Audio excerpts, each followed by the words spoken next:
ಕಾವೇರಿ ನದಿಗೆ ಅಡ್ಡಲಾಗಿ ಮೇಕೆದಾಟು ಅಣೆಕಟ್ಟು ನಿರ್ಮಿಸುವ ಕರ್ನಾಟಕದ ಮಹತ್ವಾಕಾಂಕ್ಷಿ ಯೋಜನೆಗೆ ಮೊದಲ ಗೆಲುವು ಸಿಕ್ಕಿದೆ. ಮೇಕೆದಾಟು ಯೋಜನೆಗೆ ತಡೆ ಕೋರಿದ ತಮಿಳುನಾಡು ಸರ್ಕಾರ ಸಲ್ಲಿಸಿದ್ದ ಅರ್ಜಿಯನ್ನ ಸುಪ್ರೀಂ ಕೋರ್ಟ್ ವಜಾಗೊಳಿಸಿರುವುದರಿಂದ ರಾಜ್ಯಕ್ಕೆ ನ್ಯಾಯ ದೊರೆತಂತಾಗಿದ್ದು, ಇದು ಕನ್ನಡಿಗರು ಮತ್ತು ಬೆಂಗಳೂರಿಗರಿಗೆ ಸಿಕ್ಕ ಸಿಹಿ ಸುದ್ದಿಯಾಗಿದೆ. ಮೇಕೆದಾಟು ವಿರುದ್ಧದ ತಮಿಳುನಾಡು ಅರ್ಜಿ ವಜಾ. ತಮಿಳುನಾಡಿಗೆ ಮುಖಭಂಗ, ಕರ್ನಾಟಕಕ್ಕೆ ಗೆಲುವು. ಸುಪ್ರೀಂ ಕೋರ್ಟ್ ತೀರ್ಪಿಗೆ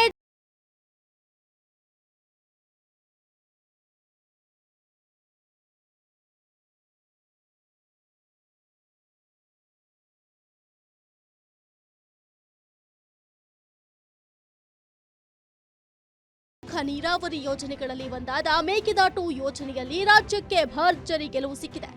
ಕಾವೇರಿ ನದಿಗೆ ಅಡ್ಡಲಾಗಿ ಮೇಕೆದಾಟು ಅಣೆಕಟ್ಟು ನಿರ್ಮಿಸುವ ಕರ್ನಾಟಕದ ಯೋಜನೆಗೆ ತಡೆ ನೀಡಬೇಕು ಅಂತ ಕೋರಿ ತಮಿಳುನಾಡು ಸರ್ಕಾರ ಸಲ್ಲಿಸಿದ್ದ ಅರ್ಜಿಯನ್ನ ಸುಪ್ರೀಂ ಕೋರ್ಟ್ ವಜಾಗೊಳಿಸಿದೆ. ಈ ಅರ್ಜಿಯು ಅವಧಿಗೆ ಮುನ್ನವೇ ಸಲ್ಲಿಕೆ ಆಗಿದೆ ಅಂತ ನ್ಯಾಯಾಲಯ ಅಭಿಪ್ರಾಯ ವ್ಯಕ್ತಪಡಿಸಿದೆ. ಸದ್ಯಕ್ಕೆ ಈ ವಿಷಯದಲ್ಲಿ ಮಧ್ಯಪ್ರವೇಶಿಸಲು ಸುಪ್ರೀಂ ಕೋರ್ಟ್ ನಿರಾಕರಿಸಿರೋದ್ರಿಂದ ರಾಜ್ಯಕ್ಕೆ ಗೆಲುವು ಸಿಕ್ಕಿದೆ. ಅಲ್ಲದೆ ಮೇಕೆದಾಟು ಯೋಜನೆಯ ಪ್ರಸ್ತಾವನೆಯು ಇನ್ನೂ ತಜ್ಞ ಸಂಸ್ಥೆಗಳ ಪರಿಶೀಲನಾ ಹಂತದಲ್ಲಿದೆ. ಕಾವೇರಿ ನೀರು ನಿರ್ವಹಣಾ ಪ್ರಾಧಿಕಾರ ಸೇರಿ ಹಲವಾರು ಸಮಿತಿಗಳು ಇದರ ಬಗ್ಗೆ ಚರ್ಚೆಯನ್ನ ನಡೆಸುತ್ತಿವೆ. ಹೀಗಾಗಿ ಈ ಹಂತದಲ್ಲಿ ನ್ಯಾಯಾಲಯವು ಮಧ್ಯಪ್ರವೇಶ ಮಾಡಲು ಸಾಧ್ಯವಿಲ್ಲ ಅಂತ ಸುಪ್ರೀಂ ಕೋರ್ಟ್ ಸ್ಪಷ್ಟಪಡಿಸಿದೆ. ಹೀಗಾಗಿ ಮೇಕೆದಾಟು ಯೋಜನೆಯಲ್ಲಿ ನ್ಯಾಯಾಲಯದಲ್ಲಿ ಗೆಲುವು ಸಿಕ್ಕ ಬೆನ್ನಲ್ಲೇ ಡಿಸಿಎಂ ಡಿಕೆ ಶಿವಕುಮಾರ್ ಹರ್ಷಗೊಂಡಿದ್ದಾರೆ. ಇವತ್ತು ನ್ಯಾಯಾಲಯ ಇದು ನಮ್ಮ ಮುಂದೆ ತೀರ್ಮಾನ ಮಾಡುವಂಥ ವಿಚಾರ ಅಲ್ಲ. ಅವರೇನು ನೀರನ್ನು ಬಿಡಬೇಕಾಗಿದೆ ಆ ನೀರನ್ನು ಬಿಡಲೇಬೇಕು, ಬಿಡಲಿಲ್ಲ ಅಂದರೆ ಅದು ತಪ್ಪಾಗ್ತದೆ ಅಂತೇಳಿ ಮಾರ್ಗದರ್ಶನವನ್ನು ಕೂಡ ಕೊಟ್ಟು ಇವತ್ತು ಲೀಗಲ್ ಟೀಮ್ ಏನಿದೆ, ನಮ್ಮ ರಾಜ್ಯಕ್ಕೆ ಅಲಾಟ್ ಆಗಿರೋಂಥ ನೀರು 177 TMC ಅವ್ರಿಗೆ ಏನು ಬಿಡಬೇಕು ಅದನ್ನು ಬಿಡಲೇಬೇಕು ಅಂತ ಮಾರ್ಗದರ್ಶನ ಕೊಟ್ಟಿದ್ದಾರೆ. ಅದಕ್ಕೆ ನಾವು ಬದ್ಧರಾಗಿದ್ದೇವೆ. ಅದಕ್ಕೆ ಯಾವ ಕಾರಣಕ್ಕೂ ನಾವು ಕೋರ್ಟಿನ ಆದೇಶವನ್ನು ನಾವು ತಿರಸ್ಕಾರ ಮಾಡೋಂಥ ಪ್ರಶ್ನೆಯೇ ಇಲ್ಲ. ಸೊ ಕರ್ನಾಟಕ ಕೂಡ ತನ್ನ ಜಾಗದಲ್ಲಿ ಏನು ಡ್ಯಾಮ್ ಮಾಡಬೇಕು ಅಂತೇಳಿ ತೀರ್ಮಾನ ಹಿಂದೆ ನಮಗೆ ಅವಕಾಶ ಇತ್ತು, ಆ ಪ್ರಕಾರ ಎಲ್ಲ ಥರದ ಮುಂದುವರಿಕೆ ನಾವು ಮಾಡಲೇಬೇಕಾಗ್ತದೆ. ಮೇಕೆದಾಟು ಯೋಜನೆಯಿಂದ ರಾಜಧಾನಿ ಬೆಂಗಳೂರು ನಗರಕ್ಕೆ ಕುಡಿಯುವ ನೀರು ಒದಗಿಸುವುದು ಮತ್ತು 400 ಮೆಗಾವ್ಯಾಟ್ ವಿದ್ಯುತ್ ಉತ್ಪಾದಿಸುವುದು ಮೇಕೆದಾಟು ಯೋಜನೆಯ ಪ್ರಮುಖ ಉದ್ದೇಶ. ಹೀಗಾಗಿ ಮೇಕೆದಾಟು ಯೋಜನೆಗೆ ಅಡ್ಡಿಪಡಿಸಲು ತಮಿಳುನಾಡು ಸರ್ಕಾರ ಸುಪ್ರೀಂ ಕೋರ್ಟ್ ಮೆಟ್ಟಿಲೇರಿತ್ತು. ಆದರೆ ತಮಿಳುನಾಡು ಸರ್ಕಾರದ ಅರ್ಜಿಯನ್ನ ಸುಪ್ರೀಂ ಕೋರ್ಟ್ ವಜಾಗೊಳಿಸಿದೆ. ರಾಜ್ಯ ಸರ್ಕಾರ ಇದರಿಂದ ಫುಲ್ ಖುಷಿಯಾಗಿದೆ.